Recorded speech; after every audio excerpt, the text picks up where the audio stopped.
আর আপনারা জানেন না যে আমার আব্বা মারা গেছেন আমার বয়স যখন 7 বছর, তখন থেকে নিয়ে এই যে 30 বছর পর্যন্ত আমাকে কতগুলো স্ট্রাগলের সিঁড়ি পার হয়ে এই জায়গায় আসতে হয়েছে।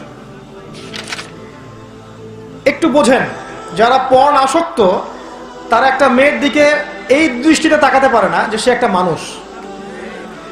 সে যখন তাকায় মনে হয় একটা ভোগের বস্তু, একে ভোগ করতে হবে। আল্লাহ পাকের কাছে এত পছন্দ হয়েছে কথাটা, আল্লাহ সূরা নাজিল করেছেন কুল হুয়াল্লাহু আহাদ, বলুন তিনি আল্লাহ এক। কখনো মনে করেছেন এই সূরা পড়ার সময় তার কথা?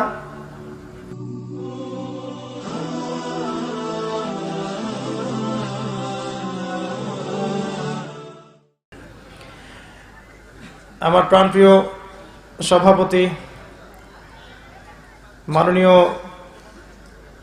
এলাকার প্রতিনিধিবৃন্দ, উপস্থিত যুবক ভাইরা, পর্দার আড়ালে মা বোনেরা, আপনারা কেমন আছেন?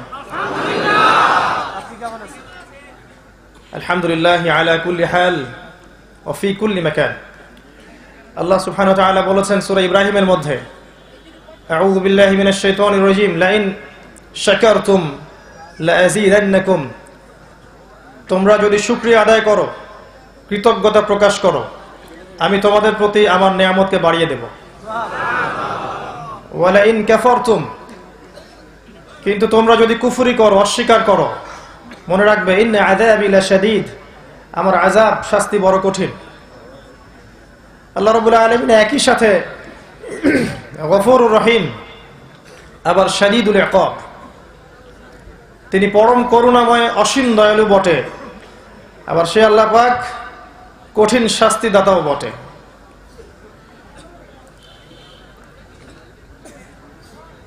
আজকে আমি চেষ্টা করব ইনশাআল্লাহ আজ্জা ওয়া জাল অত্যন্ত গুরুত্বপূর্ণ একটা টপিক নিয়ে কথা বলার জন্য। আজকের আলোচনার টপিক হচ্ছে মহাবিশ্বের মহাবিস্ময় মহাগ্রন্থ আল কোরআন। ইনশাআল্লাহ তাআলা এই বিষয়ে খুব সংক্ষিপ্ত সময়ের মধ্যে কিছু সারগর্ভ আলোচনা উপস্থাপন করার চেষ্টা করব ইনশাআল্লাহ।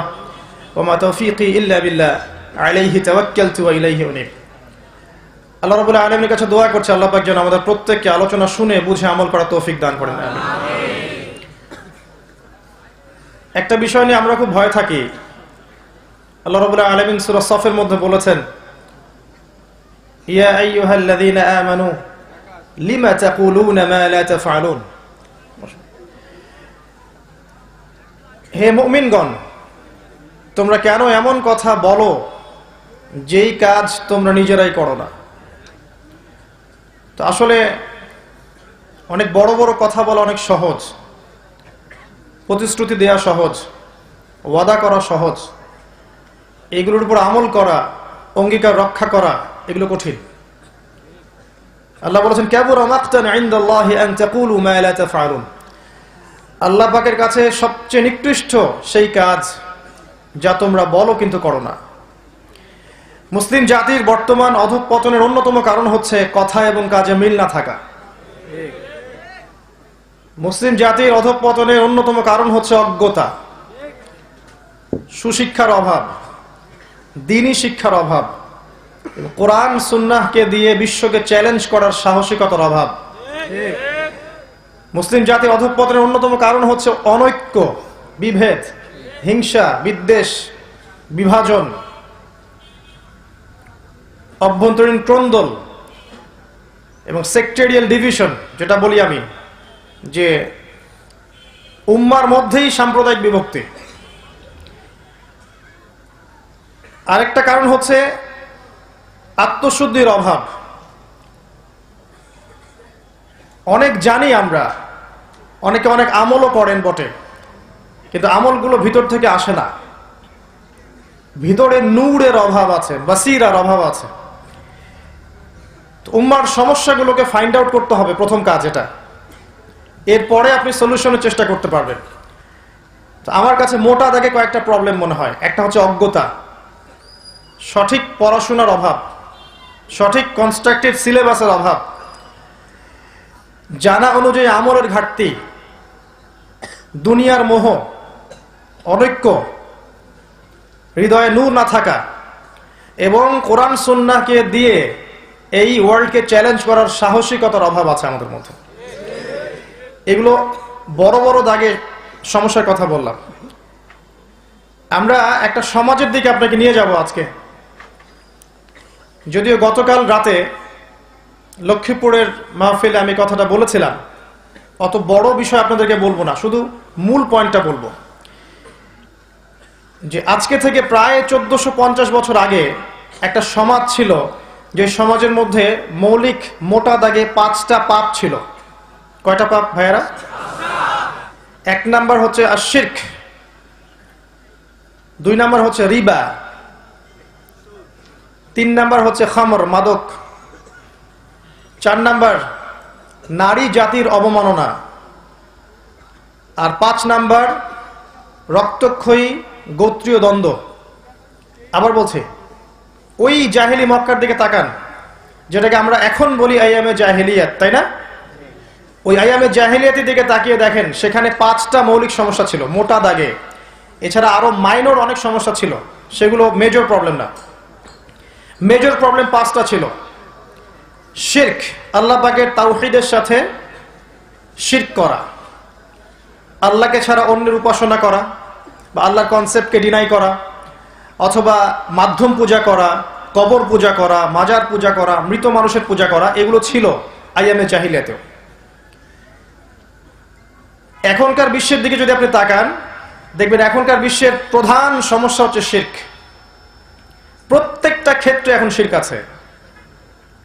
ইবাদতে শিরক আছে, আপনার পারিবারিক জীবনে শিরক আছে, সামাজিক আচার অনুষ্ঠান সংস্কৃতির মধ্যে শিরক আছে, আপনার ইকোনমিক্সের মধ্যে শিরক আছে, মুআমালাতের মধ্যেও শিরক আছে। মুআমালাতের শিরকটা কেমন? আপনি আল্লাহর হালালকে হারাম করেছেন, আল্লাহর হারামকে হালাল করেছেন, এটা শিরক। সূরা তাওবা পড়ে দেখেন 31 নম্বর আয়াতে আল্লাহ পাক বলেছেন, 29, এরকম হতে পারে, আমি হাফেজ নই। এটা প্রথম। 2 নম্বর প্রবলেমটার দিকে তাকান, রিবা বা সুদ। এখনকার ওয়ার্ল্ড যে অ্যাফেয়ার্স চলছে, এই বিশ্বের ইকোনমিক সেকশনে সবচেয়ে বড় সমস্যা হচ্ছে রিবা বা সুদ। যদি অনেক দিন বলেছি আমি অনেক লেকচারে, হয়তো কারো ভালো লেগেছে বা কারো ভালো লাগে নাই, কিন্তু আমি কারো প্রতি বিদ্বেষ পোষণ করে এই আয়াতটা তেলাওয়াত করিনি। ফাযাক্কির ইন্নামা আনতা মুযাক্কির, তুমি উপদেশ দাও, তুমি শুধু উপদেশদাতা। লাস্তা আলাইহিম বিমুসাইতির, তুমি কারো প্রতি দারোগা নও। একজন দায়ীর কাজ এটা, নবীর কাজ এটা, নবীওয়ালা কাজ যারা করবেন তাদের কাজ এটা। এমনকি ফিরআউনের মতো বড় কাফেরকে যখন দাওয়াত দিতে যাচ্ছেন মুসা আলাইহিস সালাম, আল্লাহ পাক বলছেন, ইযহাব ইলা ফিরআউনা ইন্নাহু তাগা, তুমি ফিরআউনের কাছে যাও, সে সীমা লঙ্ঘন করেছে। আর ফিরআউনের চেয়ে বড় কোনো আল্লাহদ্রোহী এই পৃথিবীতে ছিল না। তুমি ফিরআউনের কাছে যাও, সে সীমা লঙ্ঘন করেছে, কিন্তু ফাকুলা লাহু কাওলাল লাইয়িনা লাআল্লাহু ইয়াতাযাক্কারু আও ইয়াখশা, তার কাছে গিয়ে নম্র ভাষায় কথা বলো। ফিরআউনের কাছে গিয়ে নম্রভাবে কথা বলো, উগ্রভাবে কথা বলো না। লাআল্লাহু ইয়াতাযাক্কারু আও ইয়াখশা, হয়তোবা সে উপদেশ গ্রহণ করবে, আমাকে ভয় করবে। এটা নবীকে আল্লাহ পাক বলছেন। তাহলে একজন দায়ী যে সমাজ সংস্কারের চেষ্টা করবে, আল্লাহর পথে মানুষকে ডাকবে, তার অ্যাটিটিউড, কথা বলার ভাষা, শব্দ চয়ন এবং যাদেরকে সে দাওয়া দিচ্ছে তাদের সামনে তাকে নরম হতে হবে। আক্রমণাত্মকভাবে কাউকে আক্রমণ করে, কারো মনে কষ্ট দিয়ে বা উস্কানিমূলক কথাবার্তা বলে সমাজ সংস্কার করা যাবে না।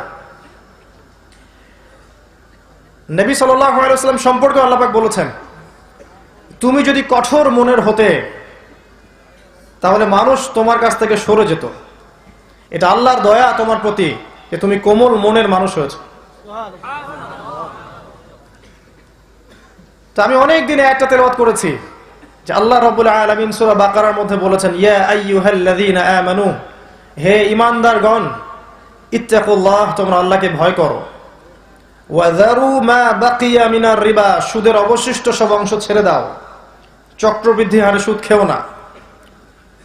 ওয়া ইল্লাম তাফআলু, যদি তোমরা এটা না করো, ফাযামু বিহারবিন মিনাল্লাহি ওয়া রাসূলিহি, তাহলে আল্লাহ এবং তার রাসূলের সাথে যুদ্ধের ঘোষণা শুনে রাখো। ডিসিশন আপনার। আমরা শুধুমাত্র আয়াতগুলো তেলাওয়াত করে শোনাচ্ছি। রাসূলুল্লাহ সাল্লাল্লাহু আলাইহি ওয়াসাল্লাম সহিহ বুখারীর হাদিসে বলেছেন, যে ব্যক্তি 1 দিরহাম সুদ খায় সে যেন 36টা মেয়েকে ধর্ষণ করলো। একটা বিখ্যাত হাদিস তো আপনারাও জানেন, সুদের পাপের 73টা শাখা আছে বা 70টা শাখা আছে। 2টা হাদিস। সবচেয়ে নিম্ন শাখা হচ্ছে নিজের মায়ের সাথে জিনা করা।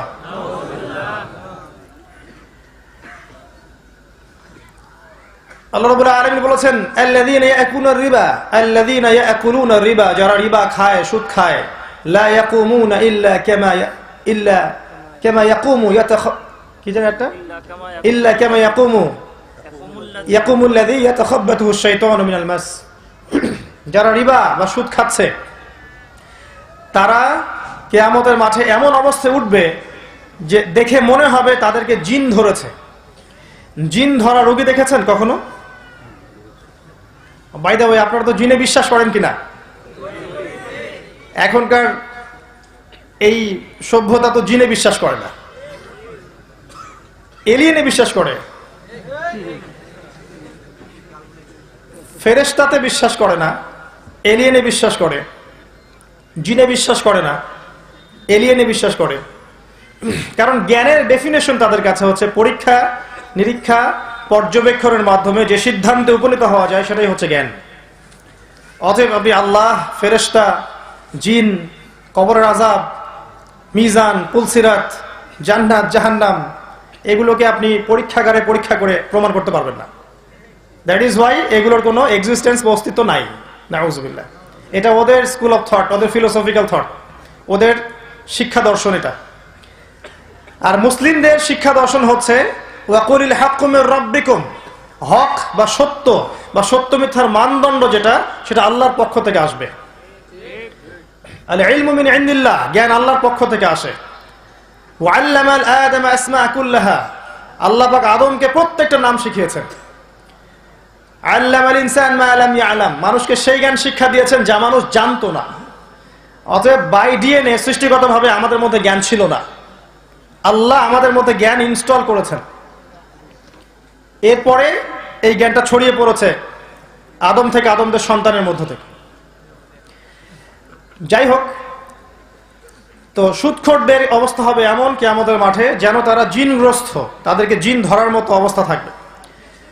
আর নবী সাল্লাল্লাহু আলাইহি ওয়াসাল্লাম বলেছেন, আমি যখন মেরাজের রাতে সফর করেছি, আমি দেখেছি একদল মানুষকে রক্তের নদীতে ফেলে মাথা ফাটিয়ে দেওয়া হচ্ছে। নাউযুবিল্লাহ। আমি জিজ্ঞাসা করলাম, ইয়া জিবরিল, এরা কারা? আমাকে বলা হলো, এরা হচ্ছে আপনার উম্মতের সেই সব ব্যক্তি যারা ছিল সুদখোর। রক্তের নদী কেন? উত্তর দিতে পারবেন? এক্স্যাক্টলি, সুদের মধ্য দিয়ে মানুষের রক্ত চুষে খাওয়া হয়। ইসলামিক ইকোনমিক সিস্টেম যাকাত কেন্দ্রিক, ব্যবসা কেন্দ্রিক, কৃষিভিত্তিক, দান সাদাকা কেন্দ্রিক, এটা ইসলামিক ইকোনমিক্সের বেস। আর বর্তমান ইকোনমিক্সের বেস হচ্ছে রিবা, সুদ। ওয়া আহাল্লাল্লাহুল বাই'a ওয়া হাররামা রিবা, আল্লাহ পাক ব্যবসাকে হালাল করেছেন, রিবাকে হারাম করেছেন। ডিফারেন্সটা কোথায়?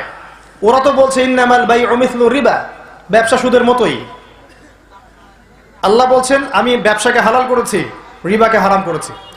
বিজনেসে ইসলামিক ইকোনমিক্সের মধ্যে একটু বোঝেন, মানি বা টাকা এটা মার্কেটের মধ্যে সার্কুলেট করতে থাকে, ঘুরতে থাকে। মূল যেটা মূলধন টাকা, এটা বাজারে ঘুরতে থাকে। ইসলামিক ইকোনমিক্স এমন। আজকে আপনি ধনী আছেন, কালকে আপনি গরিব হতে পারেন, চান্স আছে।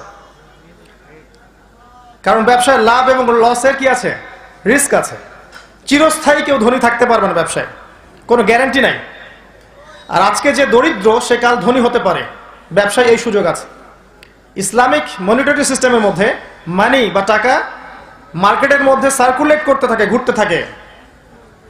এখানে চিরস্থায়ী ধনী হওয়ার সুযোগ নাই, বা চিরস্থায়ী দরিদ্র থাকারও সম্ভাবনা নাই। এটা আল্লাহর হাতে। রিজিকটা কার হাতে তখন? আল্লাহর হাতে। তখন আল্লাহ আপনাকে রিজিক দিবেন। ওই ব্যবসার ওই মার্কেটের উপরে আল্লাহ কন্ট্রোল করবেন। আর যখন আপনি রিবায় চলে গেছেন, এখানে মানি টাকা সার্কুলেট করবে না, বরং এখানে ধনী ডে বাই ডে আরো ধনী হতে থাকবে, আর দরিদ্ররা ডে বাই ডে আরো পভার্টি এবং ডেস্টিটিউশনের মধ্যে যেতে থাকবে। এটাই আল্লাহ পাক হারাম করেছেন, কারণ এটা সবচেয়ে বড় জুলুম বটে।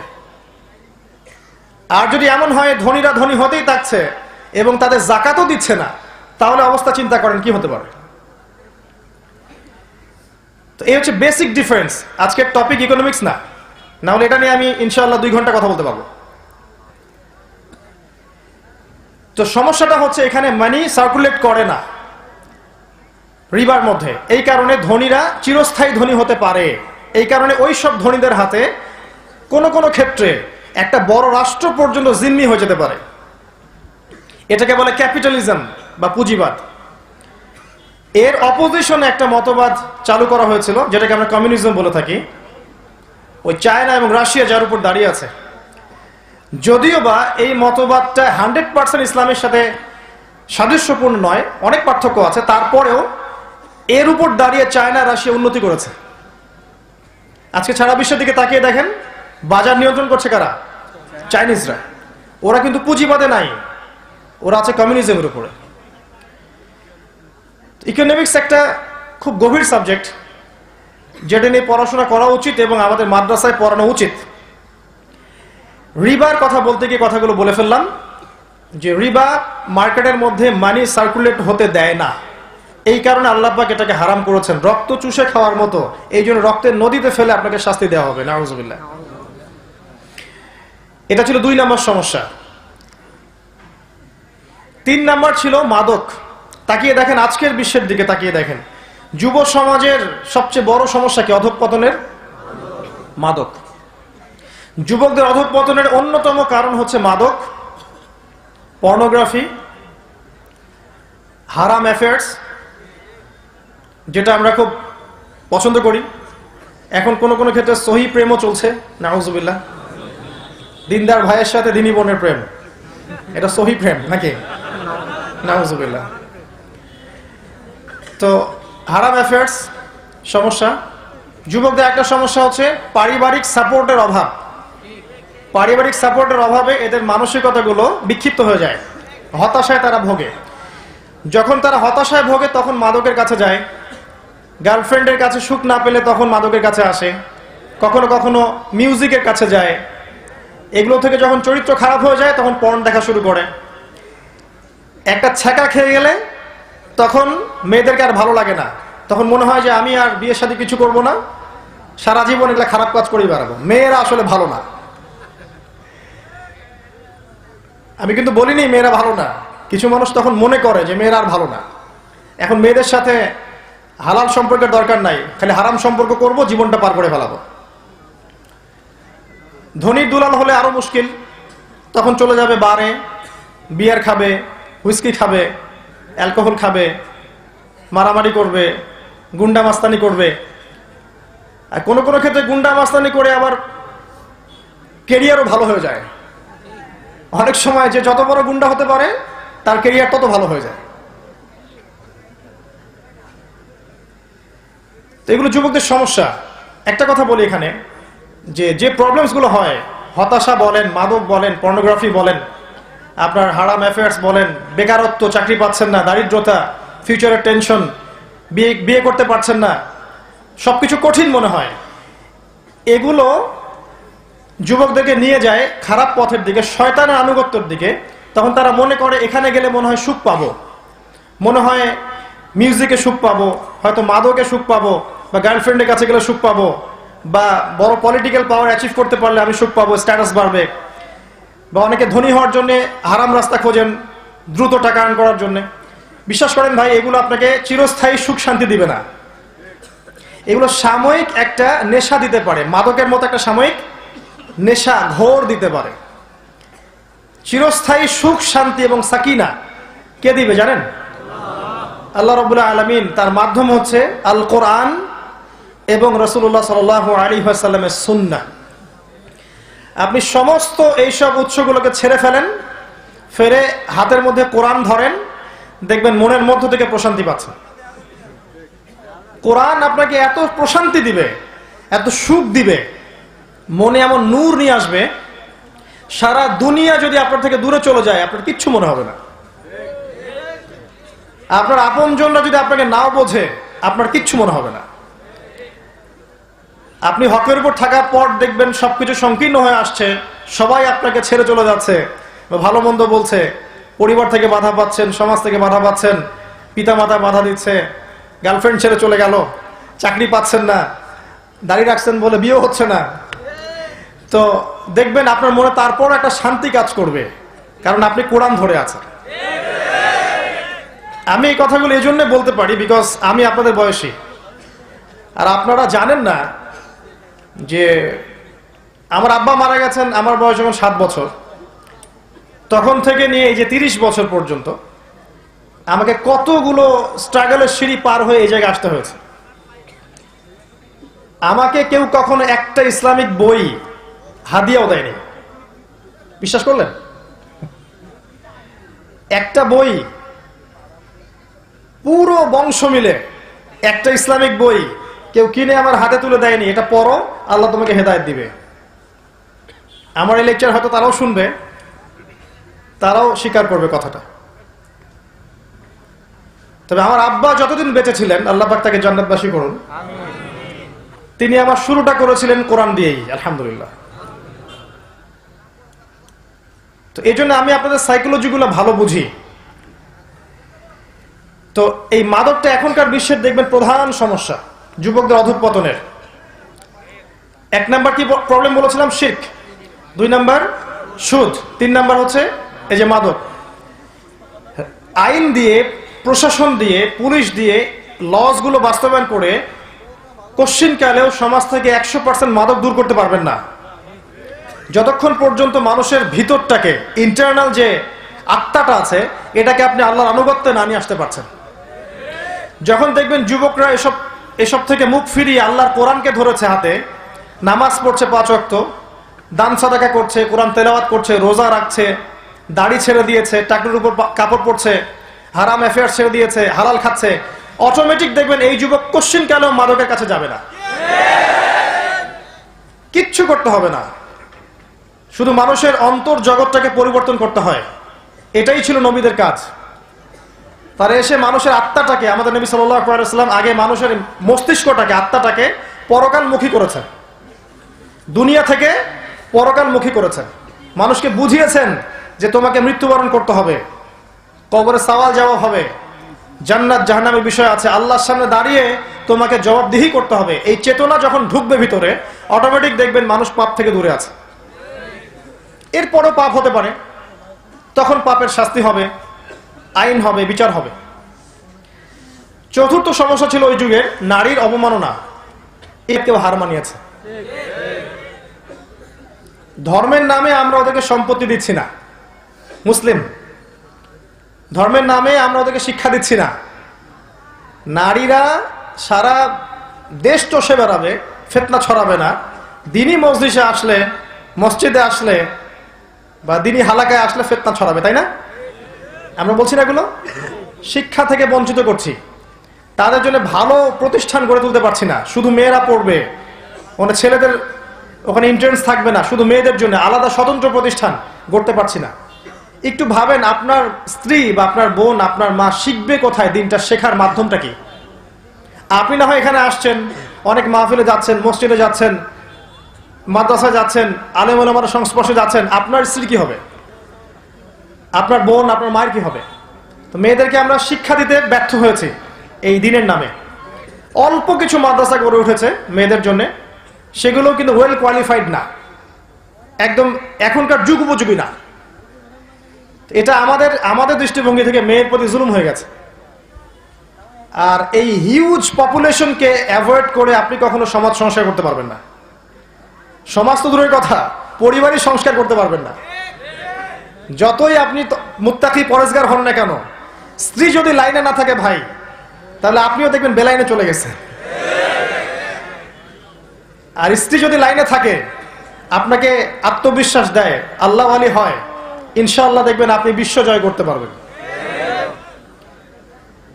আল্লাহ পাক আমাদের মা বোনদেরকে হেদায়েত দান করুন এবং তাদেরকে যাবতীয় অবমাননা থেকে আল্লাহ পাক হেফাজত করুন। এগুলোর বাইরেও আছে অশ্লীলতা। আজকে মেয়েদেরকে আমরা বেহায়ার মতো নামিয়ে দিয়েছি, পর্দার বালাই নাই, ফ্রি মিক্সিং, কো এডুকেশন, কো কারিকুলাম অ্যাক্টিভিটিস সব একসাথে চলছে। যেখানে যাবেন সেখানেই নারী, রাস্তাঘাটে, মার্কেটে, সিনেমা হলে, ব্যাংকে, এভরি সিঙ্গেল সেক্টর, বললে শেষ করতে পারবো না। আর বললে আমার মুখ দিয়ে এমন কিছু শব্দ বের হয়ে যেতে পারে যেটা হয়তো অনেকের পছন্দ হবে না। তো প্রত্যেকটা জায়গায় আল্লাহ পাক কখনো বলেননি যে মেয়েরা এই অধিকার পাবে না। আল্লাহর বক্তব্য শুধু এতটুকু ছিল, তারা তাদের ক্ষেত্রে স্বতন্ত্র স্বাধীন। মেয়েরা মেয়েদের কর্মক্ষেত্রে স্বতন্ত্র স্বাধীন, মেয়েরা মেয়েদের স্কুল কলেজে স্বতন্ত্র স্বাধীন। তারা সেখানে তাদের মতো করে পড়বে। নারী টিচার থাকবে, মহিলা টিচার থাকবে, যখন চাকরি বাকরি করবে সেখানে, ব্যবসা বাণিজ্য করবে সেখানে মহিলারা থাকবে। ফ্রি মিক্সিংটাকে আল্লাহ পাক অ্যালাউ করেন নাই। এটা কি আল্লাহর অপরাধ? এটা করে আল্লাহ পাক কি ভুল করেছেন? নাউজুবিল্লাহ। আল্লাহ পাক ইসলাম এভাবে নাজিল করে কি আমাদেরকে পিছিয়ে দিয়েছেন? এগিয়ে নিয়ে আপনারা করলেনটা কি করলেন? মহিলাদের পুরুষের ফ্রি মিক্সিং হলো, শিশু বয়স থেকে নিয়ে একদম চাকরি পর্যন্ত সব ফ্রি মিক্সিং। আর পর্দা উঠিয়ে দিলেন আস্তে আস্তে করে। উঠিয়ে দিলেন কারা? পরিবারের কর্তারা উঠিয়ে দিল। পরিবারের লোকরা পর্দার দিকে খেয়াল করছে না। উঁচু লেভেলে আঙ্গুল তোলার সময় পরে আগে নিজের দিকে দেখেন না, পরিবারে পর্দা উঠিয়ে দিলেন। আর দায়ুসের মতো আচরণ করছি, পরিবারে বেহায়াপনা, অশ্লীলতা, অপসংস্কৃতি। মনে করছে আমার মেয়েটা ছোট, বড় হলে ঠিক হয়ে যাবে। বড় হতে হতে দেখা গেল ও 4-5টা বয়ফ্রেন্ড চেঞ্জ করে ফেলছে। তো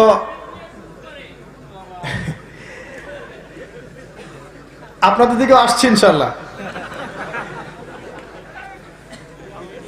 আমরা কি করলাম তাহলে? ফ্রি মিক্সের মধ্য দিয়ে কি হলো? বেহায়াপনা ছড়াচ্ছে। যখন আপনি নারীদেরকে এভাবে ছড়াবেন, পরিবারের ক্ষেত্রে হোক, সমাজের ক্ষেত্রে হোক, আস্তে আস্তে যেটা হবে যে ছেলে মেয়ের মধ্যে একটা চৌম্বক আকর্ষণ আল্লাহ পাক সৃষ্টি করে দিয়েছেন।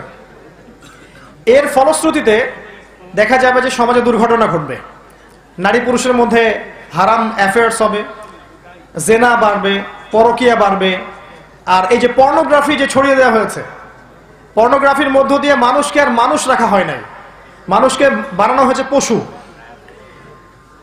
একটু বোঝেন, যারা পর্ন আসক্ত তারা একটা মেয়ের দিকে এই দৃষ্টিতে তাকাতে পারে না যে সে একটা মানুষ। সে যখন তাকায় মনে হয় একটা ভোগের বস্তু, একে ভোগ করতে হবে, তাকে সম্মান দিতে হবে, বা সে একটা আলাদা মানুষ, তার একটা আত্মা আছে, তার একটা সত্তা আছে, এই কনসেপ্ট থাকে না।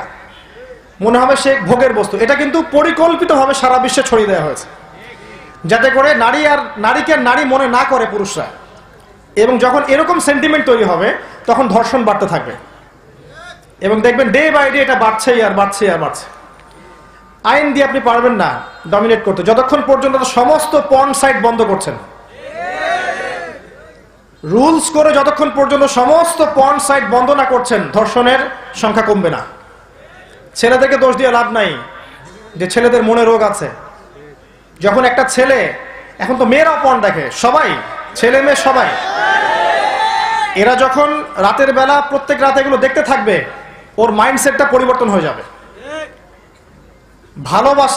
ভালোবাসাকে যৌনতা দিয়ে পরিবর্তন করে দেওয়া হয়েছে। ভালোবাসা, এই যে ভালোবাসা, স্ত্রীর প্রতি একটা ভালোবাসা, মহব্বত, দেখবেন ওটাকে একটা যৌনতা দিয়ে পরিবর্তন করে দেওয়া হয়েছে। ওই যৌনতাকে মনে করা হয় এখন ভালোবাসা। নাউজুবিল্লাহ। সেটা অন্য একটা বিষয়। যেসব পরিবারে স্বামী স্ত্রীর মধ্যে মধুর সম্পর্ক আছে তাদের জীবনটা আর যাদের মধ্যে এই সম্পর্ক নাই তাদের জীবনকে এক। যারা বিয়ের আগে কখনো কোনো মেয়েকে স্পর্শ করেনি, একটা মেয়েকে দিনের কারণে ভালো লেগেছে, ভালোবেসেছে, বিয়ে করেছে, তাদের সংসারটা সুখী না? আর যারা বিয়ের আগে অনেকগুলো মেয়ের সংস্পর্শ পেয়েছে, অনেকগুলো প্রেম করেছে, অ্যাফেয়ার্স হয়েছে, জেনা হয়েছে, পরে গিয়ে একটা বিয়ে করেছে, ওর সংসার কি সেম হবে? তো এখানে ভালোবাসাকে যৌনতা দিয়ে পরিবর্তন করা হয়েছে। এই কাজটা করেছে পর্নোগ্রাফি। এর মূল রূপকার কে জানেন? বাংলাদেশ না, এর মূল রূপকার হচ্ছে পশ্চিমা বিশ্ব। বিশ্বের যত বড় বড় ফাসাদ, রিবা বলেন, পর্নোগ্রাফি বলেন, মাদক বলেন, শিরক বলেন, ইকোনমিক স্যাংশন বলেন, বড় বড় যে বিষয়গুলো আছে, ইভেন এই জঙ্গিবাদের কথাই বলেন, সবগুলোর মূল রূপকার হচ্ছে এরা এগুলোর মূল রূপকার। সুকৌশল এগুলোকে তৈরি করে সারা বিশ্বে ছড়িয়ে দিয়েছে ওদের ভিশন বাস্তবায়ন করার জন্য। ভিশনটা কি? They want to rule the world. তারা এই বিশ্বকে শাসন করতে চায়। আর এই বিশ্বকে শাসন করতে গেলে সবচেয়ে বড় বাধা মুসলিমরা, মুসলিম যুবকরা, তরুণরা এবং আল্লাহওয়ালা মানুষেরা। কারণ তারা শিরকের সাথে আপোষ করে না, বেদাতের সাথে আপোষ করে না, হারাম মানতে চায় না, জিনা করতে চায় না, মাদক খেতে চায় না। এরা বাধা দেয়, কথা বলে, রেডিওতে কথা বলে। তো এদের ইন্টারনাল আত্মাটাকে ধ্বংস করে দেওয়ার জন্য মাদক, পর্নোগ্রাফি, রিবা এইসব ছড়িয়ে দেওয়া হয়েছে। আত্মার মধ্য থেকে নূর চলে গেছে। নূর চলে গেলে ঈমান আর কাজ করবে না। আর ঈমানের তেজ যখন কমে যাবে, তখন ওই জাতিটাকে দিয়ে আপনি কোনো চ্যালেঞ্জিং বিষয় আশা করতে পারেন না। আমরা এখানে না বসে যদি এটা সাহাবায়ে কেরামের মজলিস হতো, তারা কখন এগুলোর সাথে আপোষ করতেন? তো এই হচ্ছে বাস্তবতা। তো অনেকগুলো কথা বলে ফেললাম মাঝখানে, আমি মূল প্রসঙ্গে আসি। এই নারীর অবমাননা ওই যুগের চাইতে এখন বেশি হচ্ছে। ধর্মের নামে হোক, অধর্মের নামে হোক, বেহায়াপনার নামে হোক, এই যে ধর্ষণ করা হচ্ছে, জেনা হচ্ছে, ব্যভিচার হচ্ছে, পরকীয়া বাড়ছে। গেট আপ, ড্রেস আপ দেখলে তো মনে হচ্ছে মাশাআল্লাহ সবাই হুর পড়ি নাকি। আরেকটা কথা বলি কষ্ট করে, যে কিছু ডিজিটাল পর্দাও আছে এখন, যেগুলো সমাজে মুসলিমদের মধ্যে ফিতনা ছড়াচ্ছে বেশ। খাস পর্দা করুন করার মতো করে। পোশাকটা এমন হবে না যে পোশাকটা দিয়ে গায়ের কাঠামো বোঝা যায়, 1 নাম্বার। 2 নাম্বার, পোশাকটা এমন হবে না যে পোশাক পরার পরে গায়ের রং বা গায়ের এই যে স্কিন দেখা যায়। আমার এখান থেকে এই অংশ স্কিন দেখা যাচ্ছে কি? এটা পর্দা, এটা পর্দা নয়। কাপড় এমন হবে না যে আপনি মেয়ে হয়ে ছেলের পোশাক পরছেন, এমন কাপড় পরা যাবে না। আর 4 নাম্বার হচ্ছে অমুসলিমদের সংস্কৃতি যেগুলো পোশাকের মধ্যে আছে, এগুলো পরা যাবে না। এই 4টা মূলনীতি মা বোনদেরকে মানতে হবে। আল্লাহ পাক তাদেরকে মানার তৌফিক দান করুন, এবং আমাদের স্বামী এবং বাবাদেরকে এই তৌফিক দান করুন যাতে আমরা স্ত্রীদেরকে পর্দায় রাখতে পারি, মেয়েদেরকে পর্দায় রাখতে পারি। সারা বিশ্ব কোথায় চলে যাক যাক ভাই, সারা দেশ কোথায় যায় যাক, সারা সমাজ কোথায় যায় যাক, আপনি আপনার গঠন এককটা ঠিক রাখেন, আপনার পরিবার। তবে যখন সমাজ কলুষিত হয়ে যায় তখন পরিবারও ঠিক থাকে না। কারণ আমাদের পরিবার তো সমাজের অন্তর্ভুক্ত। পরিবার হচ্ছে একটা সমাজের গঠন একক। তো সমাজ যদি কলুষিত হয় তখন একা একা তো আর ভালো থাকা যায় না। তাই ভালো মানুষদের সংস্পর্শে থাকতে হয়, আল্লাহওয়ালাদের সংস্পর্শে থাকতে হয়, তাদের সাথে মিলেমিশে একটা কমিউনিটি বেস থাকতে হয়। আলেম ওলামার সংস্পর্শে গিয়ে, মাদ্রাসা মসজিদের সাথে সম্পৃক্ত রেখে, দিনী হালাকার মধ্যে, নামাজের মাধ্যমে, নামাজ জামায়াত এগুলোর মধ্য দিয়ে কিন্তু দেখবেন যে আপনি সমাজে সামাজিকভাবে বেঁচে আছেন। আর এখন পরিবারগুলো হয়ে গেছে সব স্বতন্ত্র। দেখা যায় একটা পরিবারের মধ্যেই সব সদস্য আলাদা আলাদা জগতে বাস করে। কিভাবে? সবার হাতে একটা করে ফোন আছে, সবার একটা একটা আলাদা জগৎ।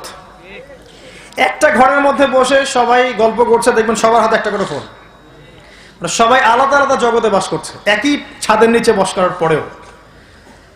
তো আমরা আল্লাহর কাছে দোয়া করছি, এই মজলিসে ইনশাআল্লাহ আল্লাহ পাক দোয়া কবুল করবেন। আল্লাহ পাক যেন আমাদেরকে সমস্ত রকম শিরক থেকে মুক্ত রাখেন, সুদ থেকে মুক্ত রাখেন, মাদকদ্রব্য থেকে মুক্ত রাখেন, এবং পর্দার মধ্যে থাকার তৌফিক দান করেন মা বোনদেরকে। ছেলেদেরও পর্দা আছে। আল্লাহ পাক সূরা নূরের মধ্যে আগে ছেলেদের পর্দার কথা বলেছেন। ছেলেদেরকেও পর্দা করতে হবে। এটার জন্য অনেকে অনেক বেগ পান, অনেক প্রশ্ন করেন। উত্তর আমি একটা দিব খালি, যে যত বেশি কোরআনকে সময় দিবে তার কাছে দুনিয়ার এই চাকচিক্য ভালো লাগবে না। যে যত বেশি কোরআনকে সময় দিবেন, আমার চাইতে আপনারা বেশি দিতে পারেন, আমি যে খুব বেশি দিচ্ছি তা বলছি না। এখানে অনেক উপস্থিত মানুষ আছেন যিনি হয়তো আমার চেয়ে বেশি তেলাওয়াত করেন, আমার চেয়ে বেশি গবেষণা করেন, অনেক বেশি সময় দেন। তো যে যত বেশি সময় দিবেন কোরআনকে, তার কাছে দুনিয়ার নোংরামিগুলো তত খারাপ লাগবে। আপনার নজরকে হেফাজত করা ইজি হবে আপনার জন্য। এর পাশাপাশি একা একা থাকবেন না, তিনি ভাইদের সাথে মিলেমিশে থাকবেন, একাকি ঘুমাবেন না। এবং বাসার মধ্যে যে ঘরে ঘরে যে আমাদের টিভি মনিটর এগুলো আছে, এগুলো রাখবেন না। সবাই যেখানে বসেন ডাইনিং রুম সেখানে রাখবেন। যাবতীয় পর্ন সাইটগুলোকে ব্লক করে রাখবেন আপনার ফোন থেকে। এটা করা যায়। 5 ওয়াক্ত নামাজ টাইম টু টাইম পড়বেন। রাসূলুল্লাহ সাল্লাল্লাহু আলাইহি ওয়াসাল্লামের সুন্নাহ মতো চলার চেষ্টা করবেন এবং আপনার সাধ্য মতো আপনি দিনের দাওয়াতি কাজ করার চেষ্টা করেন, মানুষকে আল্লাহর পথে ডাকার চেষ্টা করেন। দেখবেন আপনার মন থেকেই এই খারাপ বিষয়গুলোর প্রতি আকর্ষণ কাজ করবে না, কমে যাবে ইনশাআল্লাহ। এটা একটা টিপস দিলাম। আরেকটা হচ্ছে বেশি থেকে বেশি আল্লাহর জিকির করবেন।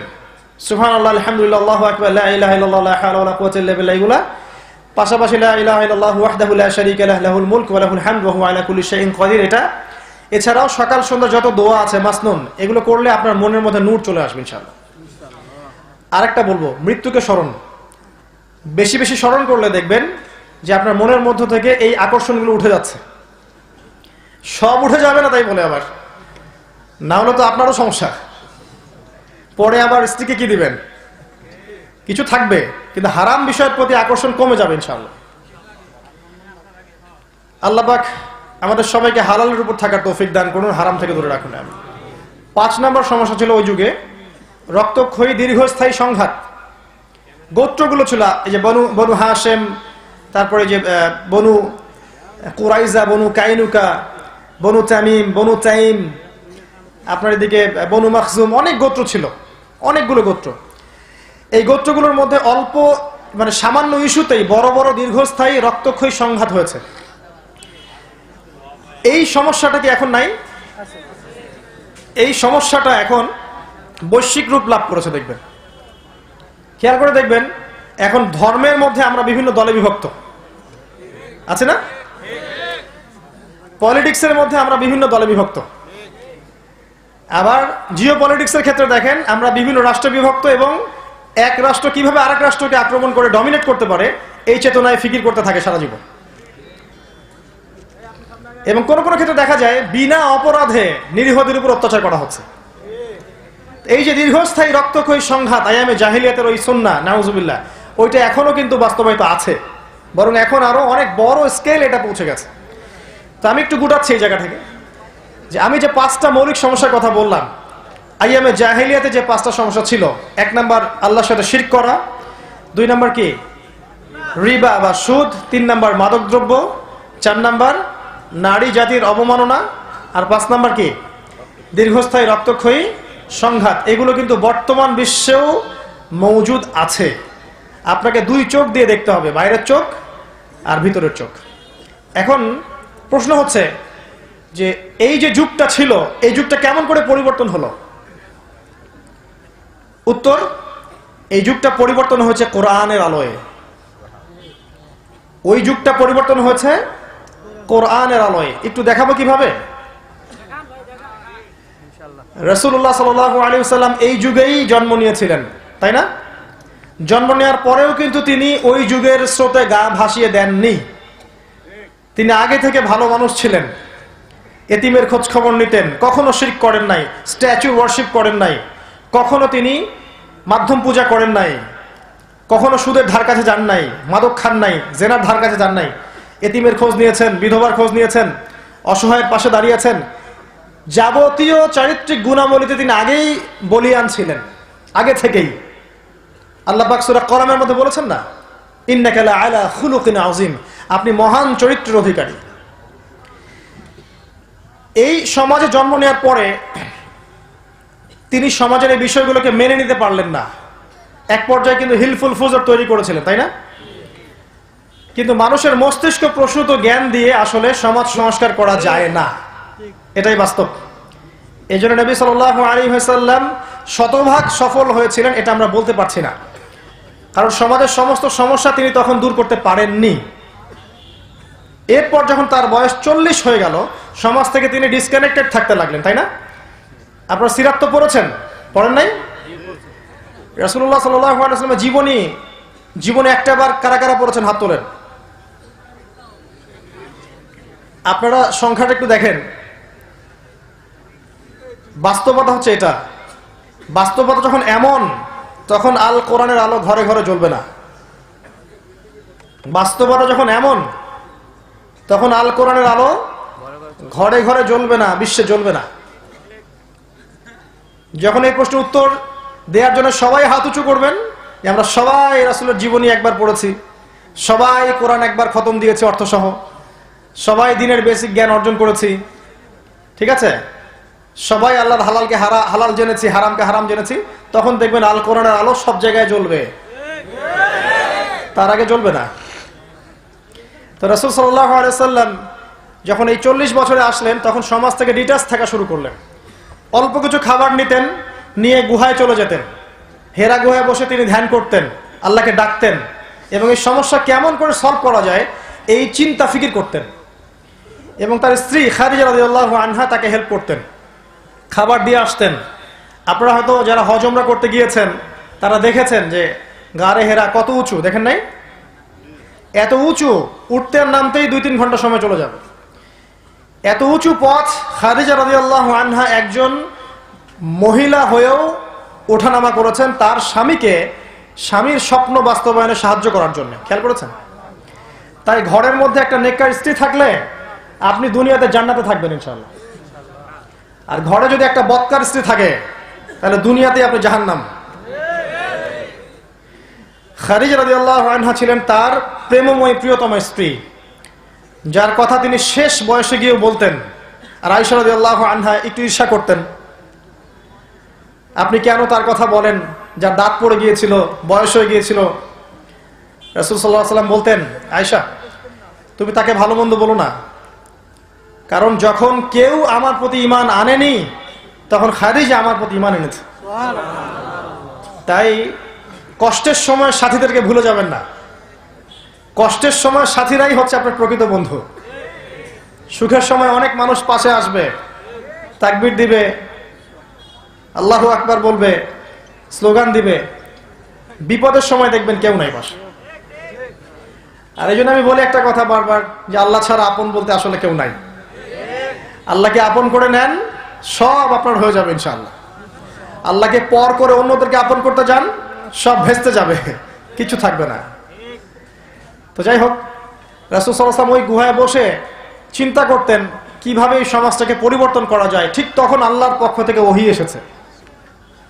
জিবরাইল আলাইহিস সালাম সশরীরে এসেছেন, তার 600টার পাখা ছিল, এসে বলেছেন ইকরা, পড়ুন। কি বলেছেন ভাই? ইকরা মানে পড়ুন। নবীজি বলেছেন মা আনা বিকারি, আমি তো পড়তে জানি না, কারণ তিনি লিখতেও জানতেন না, পড়তেও জানতেন না। আর এটাতে আসলে লজ্জা পাওয়ার কিছু নাই। স্বাক্ষর, নাম সাইন করতে পারলেই যে জ্ঞানী হওয়া যায় এমন নয় বিষয়টা। জ্ঞান আল্লাহর পক্ষ থেকে আসে। এমন অনেক মানুষ আছেন যারা লিখতে পড়তে জানেন না, কিন্তু অনেক জ্ঞানী সমাজের মধ্যে আছে না? এমন অনেক বড় বড় কিন্তু কবি, সাহিত্যিক, ঔপন্যাসিক ছিলেন যারা অনেক সময় এই যে স্কুলে পড়েন নাই, কলেজে পড়েন নাই, আছে না? তো রাসূল সাল্লাল্লাহু আলাইহি ওয়াসাল্লাম লিখতে জানতেন না, পড়তে জানতেন না, অক্ষর জ্ঞানহীন ছিলেন। আল্লাহ পাক তাকে বাছাই করেছেন যাতে মানুষ এটা বলতে না পারে যে তিনি কোরআন বানিয়ে রচনা করে নিয়ে এসেছেন। তার কাছে ওহী আসলো, তিনি বললেন আমি পড়তে জানি না। তো জিবরাইল আলাইহিস সালাম তাকে চেপে ধরলেন শক্ত করে, ছেড়ে দিলেন, দিয়ে বললেন ইকরা, পড়ুন এবার। নবীজি বললেন মা আনা বিকারি, আমি তো পড়তে জানি না। আবার চেপে ধরলেন, আবার ছেড়ে দিলেন। সহিহ বুখারীর হাদিস এটা। শেষে গিয়ে বললেন ইকরা বিসমি রাব্বিকাল্লাযী খালাক, পড়ুন আপনার সেই রবের নামে যিনি আপনাকে সৃষ্টি করেছেন। তাহলে দেখেন, সমাজের এই সমস্যাগুলোকে দূর করার জন্য, পরিবর্তন করার জন্য, জাহেলিয়াতিপূর্ণ সমাজকে আলোর সমাজ বানানোর জন্য আগে পড়তে হবে। কি করতে হবে? পড়তে হবে। আল্লাহ পাক তার নবীকে প্রথমে বলেন নাই নামাজ পড়ো, রোজা রাখো, যাকাত দাও, হজ করো, স্ট্যাচু ওয়ার্শিপ করো না, কিচ্ছু বলেন নাই। আল্লাহ পাক কি বলেছেন? পড়ো। কি পড়বেন? জেনারেল লাইনেই পড়েন আর মাদ্রাসা লাইনেই পড়েন না কেন, আপনাকে কয়েকটা সাবজেক্ট পড়তে হবে। 1 নাম্বার আল কোরআন, কোরআনের তিলাওয়াত শিখতে হবে। অর্থ বুঝতে হবে, তাফসীর পড়তে হবে, আরবি ভাষা শিখতে হবে, কোরআন নিয়ে গবেষণা করতে হবে। 2 নম্বর হাদিস, হাদিসের ছোট থেকে বড় সমস্ত কিতাবগুলো পড়তে হবে, একদম হাদিস 40 থেকে শুরু করে এই যে ফয়জুল কালাম, রিয়াদুস সালিহিন, মিশকাত, বুলুগুল মারাম, নাসাই, আবু দাউদ, তিরমিজি, বুখারী, মুসলিম, সব ধাপে ধাপে, একবারে আবার গাছের আগায় উঠতে যাবেন না। 3 নম্বর পড়তে হবে সিরাত, রাসূলুল্লাহ সাল্লাল্লাহু আলাইহি ওয়াসাল্লামের জীবনী। 4 নম্বর পড়তে হবে ইসলামের ইতিহাস। 5 নম্বর পড়তে হবে ইসলামিক ইকোনমিক্স বা ইসলামী অর্থনীতি। 6 নম্বর পড়তে হবে সাহাবায়ে কেরামের জীবনী। 7 নম্বর জিওপলিটিক্স, মানে এই যে ভূ রাজনৈতিক প্রেক্ষাপট। 8 নম্বর হচ্ছে ফিলোসফি বা দর্শন, ইসলামিক ফিলোসফি। এই সাবজেক্টগুলো যদি আপনি পড়েন, জেনারেল লাইনেই পড়েন আর মাদ্রাসা লাইনেই পড়েন, ইনশাআল্লাহ দেখবেন আপনি কোরআন এবং সুন্নাহকে দিয়ে বিশ্বকে ব্যাখ্যা করতে পারছেন। আর একমুখী জ্ঞান অর্জন করে আগামী বিশ্বকে আমরা ডিল করতে পারবো না। একমুখী জ্ঞান, শুধু জেনারেলি পড়ছেন আর শুধু মাদ্রাসায় পড়ছেন, এর মধ্যে কোনো হারমোনিয়াস কম্বিনেশন নাই, কানেকশন নাই, তাহলে দেখবেন জ্ঞানগুলো হবে একমুখী। একজন মেডিকেল ডক্টর ইমামতি করবেন এমন যোগ্যতা অর্জন করতে হবে। আবার একজন ইমাম সাহেব সমাজের নেতা হবেন এই যোগ্যতা অর্জন করতে হবে। দ্বিমুখী পড়াশোনা করে আসলে খুব একটা ফায়দা হচ্ছে না। আর যারা জেনারেল লাইনে পড়ছেন তাদের প্রতি অনুরোধ থাকবে, আপনার জ্ঞানটাকে আপনি ইসলামের কল্যাণে ব্যয় করেন। ওই সাবজেক্টেই পড়েন, যে সাবজেক্ট আপনি পড়ছেন ওই জ্ঞানটাকে দ্বীনের খেদমতের দিকে নিয়ে আসেন। সম্ভব না? একজন ডক্টর তিনি কি ভালো সমাজসেবী হতে পারেন না? একজন ইঞ্জিনিয়ার তিনি কি সমাজকে ভালো কিছু দিতে পারেন না? একজন অর্থনীতিবিদ রাষ্ট্রবিজ্ঞানে পড়েছেন, তিনি সমাজকে, রাষ্ট্রকে ভালো কিছু দিতে পারবেন না? এই সাবজেক্টগুলো কোনোটাই অন-ইসলামিক সাবজেক্ট নয়। হতাশ হবেন না, ওই সাবজেক্টটাই পড়বেন, কিন্তু আপনার বেসটা কি হবে? ইসলামিক। ইসলামের সাবজেক্টগুলো পড়বেন, কোরআন, আরবি ভাষা, সিরাত, হাদিস, ইসলামের ইতিহাস, ফিকটা বলতে ভুলে গিয়েছিলাম, ফিক, এবং ইসলামিক ইকোনমিক্স, জিওপলিটিক্স, এগুলো পড়বেন। আল্লাহ পাক সবাইকে পড়ার তৌফিক দান করুন। আপনাদের চেয়ে 1 ডিগ্রি বেশি হলে আমাকে যেন পড়ার তৌফিক দান করেন, না হলে তো আমাকে আর এখানে ডাকবেন না, আমাকে ওখানে বসা লাগবে আর আপনারা এখানে বসবেন। এটা যেন হয়, দোয়া করি, এটাও যেন হয়, আল্লাহ যেন কবুল করে। আমি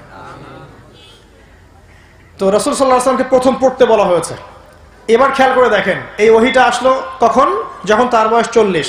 এবার 23 বছর পরে চলে যান, 23 বছর পর চলে যান। এবার আপনি মক্কার দিকে তাকান, যখন রাসূল সাল্লাল্লাহু আলাইহি ওয়াসাল্লামের বয়স হচ্ছে 63। কত বছর? 63। এই মাত্র 23 বছর, অনলি 23 ইয়ার্স।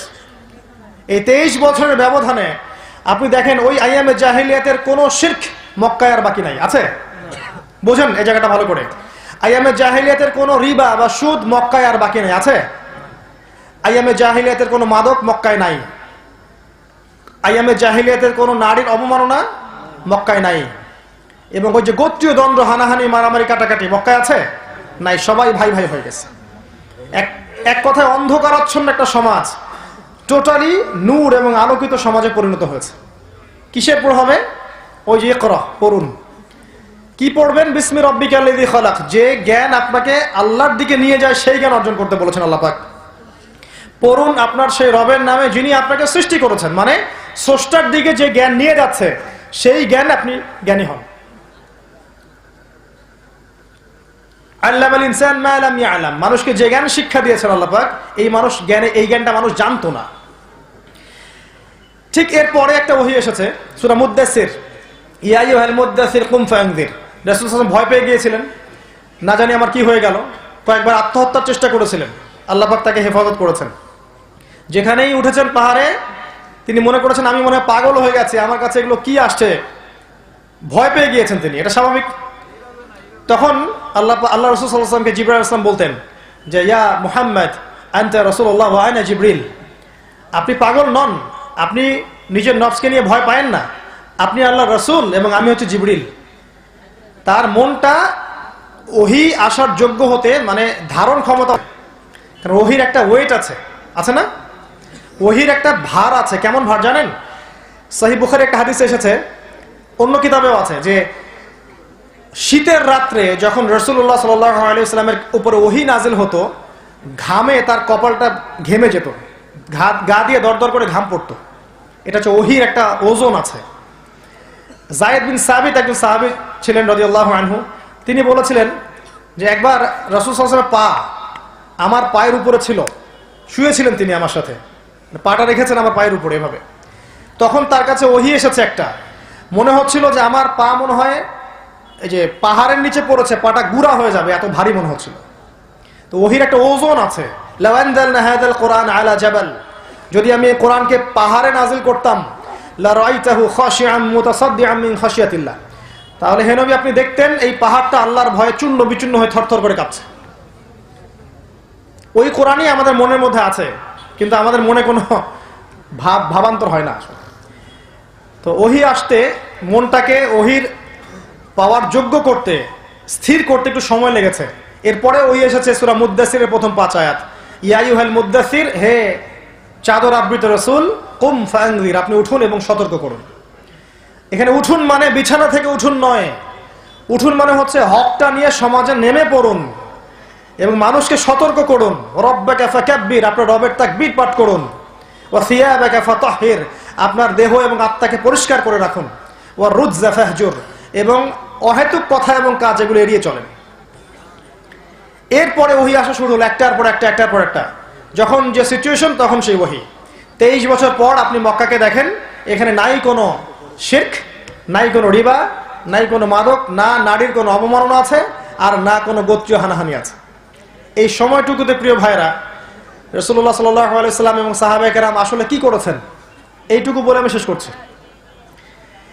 এই সময়টুকুতে তারা আসলে কি করেছেন? শুধু কি দাওয়াতি কাজ করেছেন, বা শুধু কি আমল করেছেন, না শুধু জিকির করেছেন, নাকি শুধু কোরআন তেলাওয়াত করেছেন, না শুধু বদর উহুদের মতো যুদ্ধ করেছেন? কি করেছেন আসলে? এই পুরো সময়টা জুড়ে এই কোরআনকে কেন্দ্র করে তারা মূলত 6টা কাজ করেছেন। কয়টা কাজ? 6টা কাজ। এই জায়গাটা মনে রাখেন, বাকিটা ভুলে গেলে জানেন তাও ভালো। এই জায়গাটুকু মনে রাখেন, কয়টা কাজ করেছেন? বিশ্বাস করেন, এই 6টা কাজ যদি আমরা করতে পারি ইনশাআল্লাহু আযজা ওয়া জাল, আপনি আগামী 30, 40, 50, 100 বছর পরে গিয়ে হলেও দেখবেন ইসলামী খিলাফা, ইসলামী পুরো কন্টিনেন্ট সব আবার বাস্তবায়ন হয়েছে ইনশাআল্লাহ। এবং কিয়ামতের আগে এটা হবেই।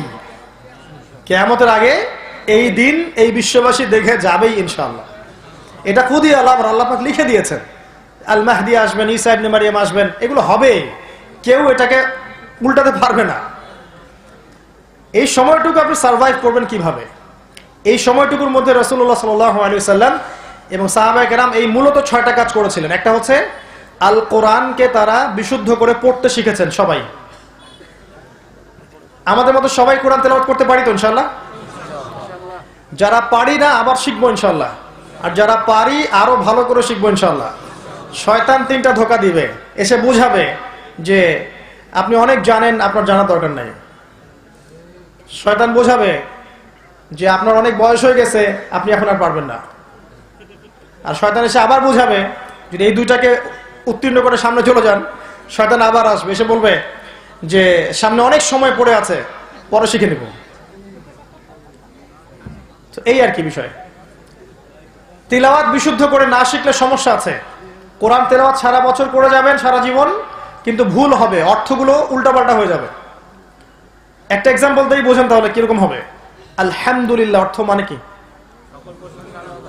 এখানে যে হা আছে, এটা কি বড় হা না ছোট? হুত্তি না হাওয়াস? হায়ে হুত্তি, এটাকে বলে বড় হা। উচ্চারণ কোথা থেকে করতে হয়? মাঝখান থেকে। মাশাআল্লাহ।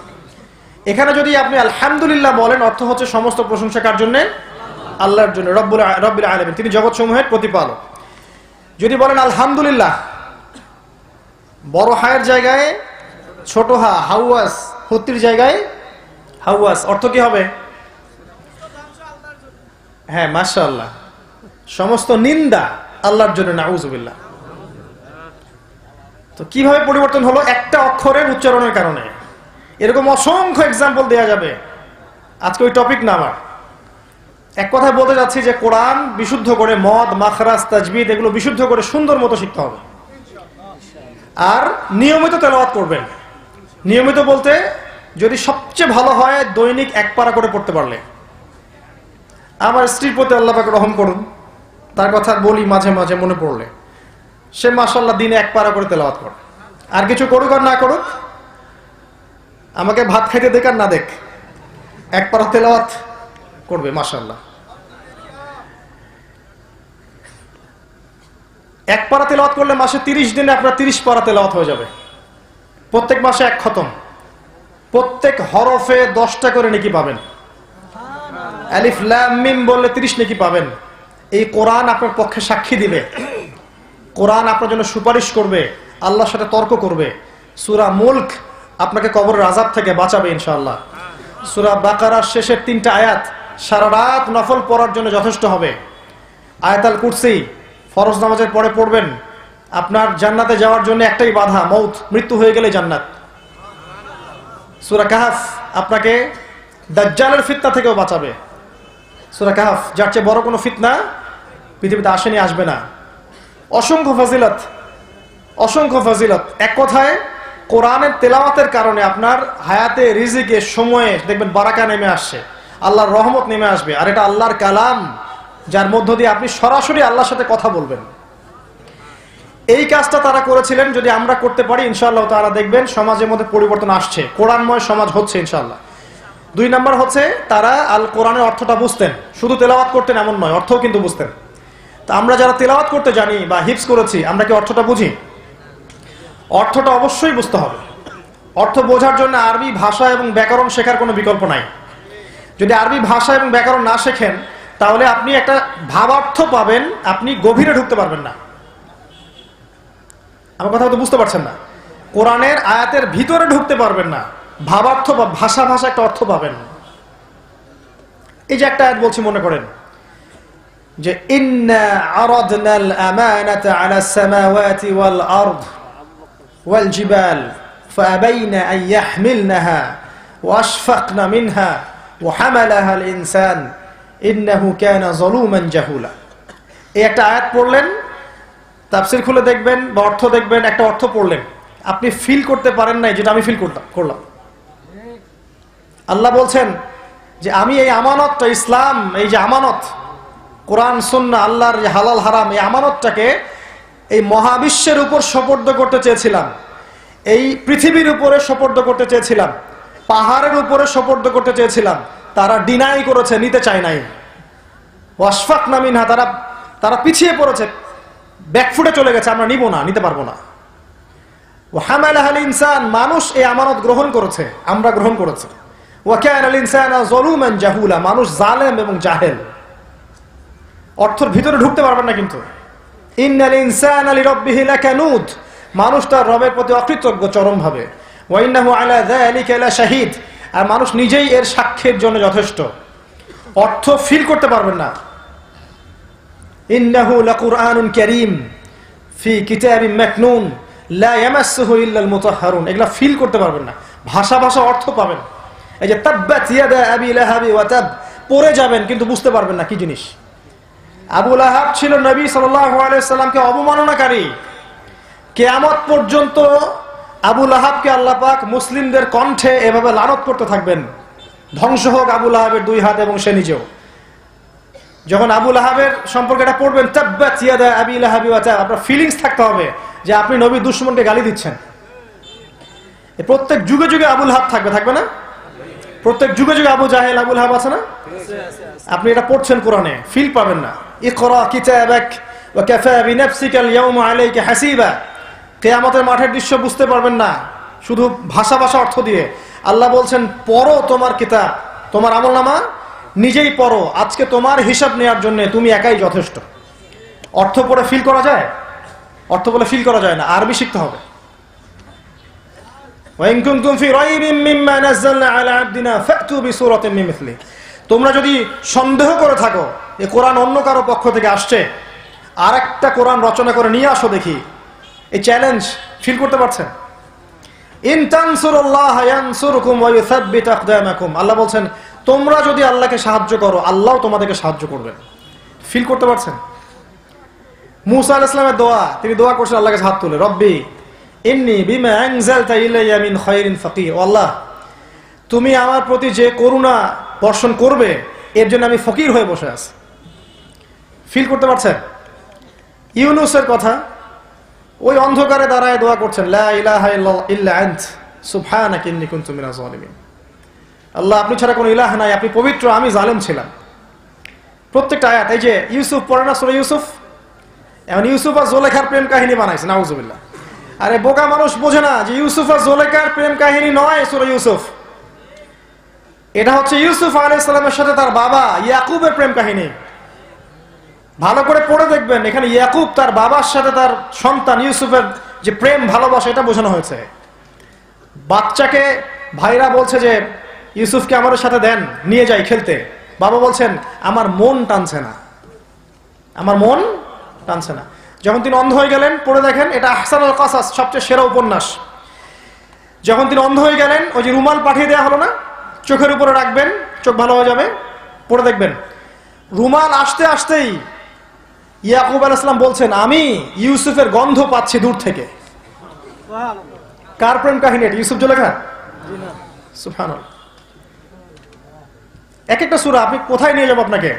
এই যে ওয়াদ-দুহা ওয়াল-লাইলি ইযা সাজা, যখন নবী সাল্লাল্লাহু আলাইহি ওয়াসাল্লাম মন খারাপ, সবাই বলছে যে মুহাম্মদকে তার রব ত্যাগ করেছে, আল্লাহ পাক আয়াত নাযিল করছেন, আরে দ্বীপ্রহরের কসম, রাতের কসম, মা ওয়াদ্দাআকা রাব্বুকা ওয়া মা ক্বালা, তোমার রব তোমাকে ছেড়েও দেন নাই, প্রত্যাখ্যানও করেন নাই। ওয়ালা সাউফা ইউতিকা রাব্বুকা ফাতারদা, তোমার রব শীঘ্রই তোমাকে দান করবেন, তুমি সন্তুষ্ট হয়ে যাবে ইনশাআল্লাহ। কি আবেগ! আলাম ইয়াজিদকা ইয়াতীমান ফাআওয়া, আমি আল্লাহ কি তোমাকে এতিম পাই নাই, এরপরে তোমাকে আশ্রয় দেইনি? ওয়াজাদাকা দাল্লান ফাহাদা, আমি কি তোমাকে পথভ্রষ্ট পাই নাই, আমি কি তোমাকে হেদায়েত দেইনি? ফাআম্মাল ইয়াতীমা ফালা তাকহার, তুমি এতিমদের প্রতি কঠোর হয়ো না। ওয়া আম্মা সাইলা ফালা তানহার, কেউ হাত পাতলে চাইলে ওকে ফিরিয়ে দিও না। ওয়া আম্মা বিনি'মাতি রাব্বিকা ফাহাদ্দিস, তুমি তোমার রবের নিয়ামতগুলো বর্ণনা করতে থাকো। পরে সূরা জান, আলাম নাশরাহ লাকা সাদরাক, তোমার সদর কি প্রশস্ত করিনি আমি? ওয়া ওয়াদা'না আনকা ওয়িজরাক, তোমার পিঠ থেকে বোঝা কি নামিয়ে দেইনি? এই সূরার মধ্যে আছে ফাইন্না মা'আল উসরি ইউসরা, ইন্না মা'আল উসরি ইউসরা, নিশ্চয়ই কষ্টের সাথেই কি আছে? স্বস্তি আছে। অবশ্যই কষ্টের সাথেই স্বস্তি আছে। এক একটা সূরা ফিল করতে হবে। আপনি আরবি ভাষা না জানলে, অর্থ না বুঝলে আপনি ফিল করতে পারবেন না। এটা লিখে নেন, আরবি ভাষা শেখা খুব কঠিন কিছু না। বাংলাদেশে একজন বড় আলেম আছেন, যার নাম হচ্ছেন আবু তাহের মেজবা সাহেব, নাম শুনেছেন না? কওমি মাদ্রাসায় যারা পড়েন সবাই তার বই পড়েছে, এসো আরবি শিখি, পড়ছেন না? কোর্স করেন, আরবি ভাষার কোর্স করেন। ইন্টারনেটে অনেক কোর্স আছে, www.understandquran.com এরকম একটা সাইট আছে, এখানে সুন্দর করে কোরআনের কোর্স পড়ানো হচ্ছে। ইন্টারনেটে অনেক কিছু আছে, এগুলো দেখে দেখেও আপনি আরবি ভাষা শিখতে পারবেন। আরবি ভাষা না জানলে কোরআনকে ফিল করতে পারবেন না। আর আমি বলি, কোরআনকে ফিল যতক্ষণ করতে পারবেন না, চোখ দিয়ে পানি পড়বে না।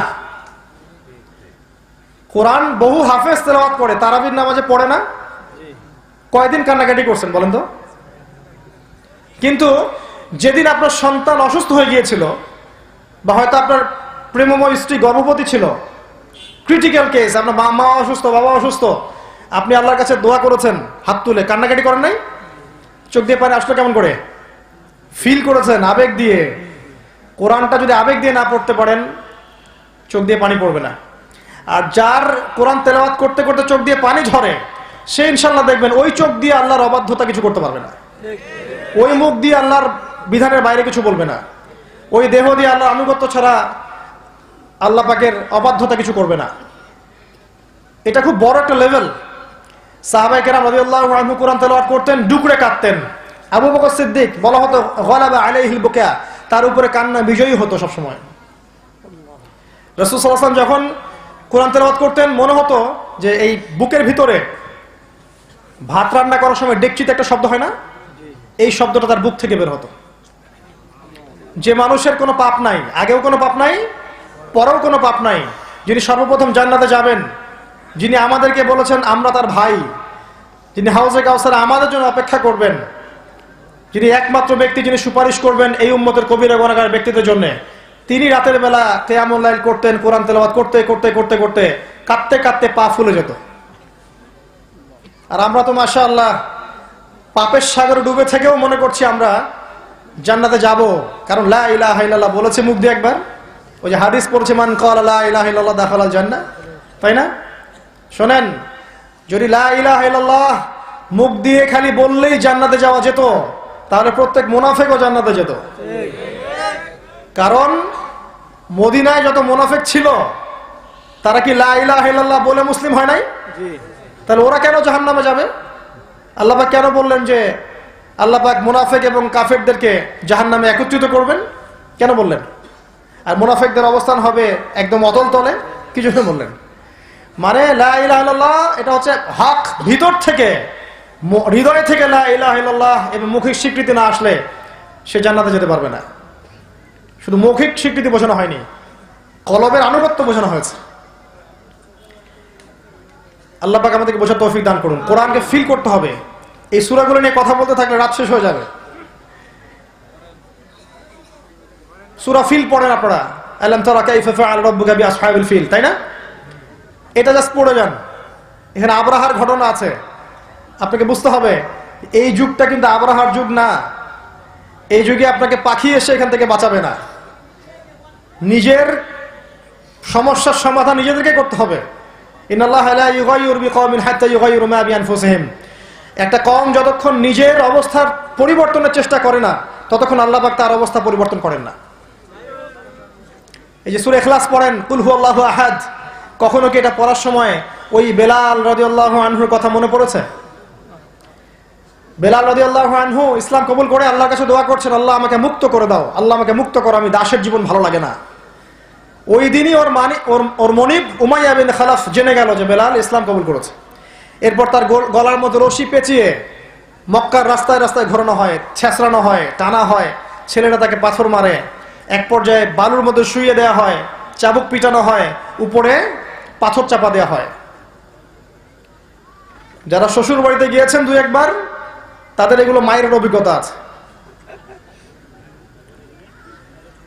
তো এই ব্যক্তিকে বলা হচ্ছে বেলাল রাদিয়াল্লাহু আনহুকে যে একটা বার খালি বলতে হবে যে লাত এবং উজ্জার কসম। কি বলতে হবে? লাত এবং উজ্জার কসম। আল্লাহর বাদ দিয়ে খালি একটা কসম কাটতে হবে। অথবা এতটুকু বলতে হবে মুহাম্মদ কাযযাব, মুহাম্মদ মিথ্যাবাদী, নাউযুবিল্লাহ। আর সে বলছে, বেলাল রাদিয়াল্লাহু আনহু শুয়ে শুয়ে বলছে, আহাদুন আহাদ, যিনি এক তিনি এক। আহাদুন আহাদ, যিনি এক তিনি এক। আহাদুন আহাদ, যিনি এক তিনি একক। আল্লাহ পাকের কাছে এত পছন্দ হয়েছে কথাটা, আল্লাহ সূরা নাযিল করেছেন, কুল হুয়াল্লাহু আহাদ, বলুন তিনি আল্লাহ এক। কখনো মনে করেছেন এই সূরা পড়ার সময় তার কথা? একটা একটা করে সূরা পড়বেন। এই যে দুনিয়ার চাকচিক্যে ডুবে আছেন না অনেকে, আমরাও সবাই আছি কম বেশি। আল্লাহ বলেন আলহাকুমুত তাকাসুর হাত্তা যুরতুমুল মাকাবির। এই প্রাচুর্যের প্রতিযোগিতা তোমাদেরকে মোহাচ্ছন্ন করে রেখেছে যতক্ষণ না তোমরা কবরে পৌঁছাচ্ছ। কাল্লা সাউফা তা'লামুন, কখনো নয় শীঘ্রই তোমরা জানতে পারবে। সুম্মা কাল্লা সাউফা তা'লামুন, আবারও বলছি কখনো নয় শীঘ্রই তোমরা জানতে পারবে। এই আয়াত এই সূরার শেষের দিকে কি আছে? সুম্মা লাতুসআলুন্না ইয়াওমাইযিন আনিন নাঈম, ওই দিন তোমাদেরকে প্রত্যেককে নিয়ামত সম্পর্কে জিজ্ঞাসা করা হবে। প্রত্যেকটা সূরা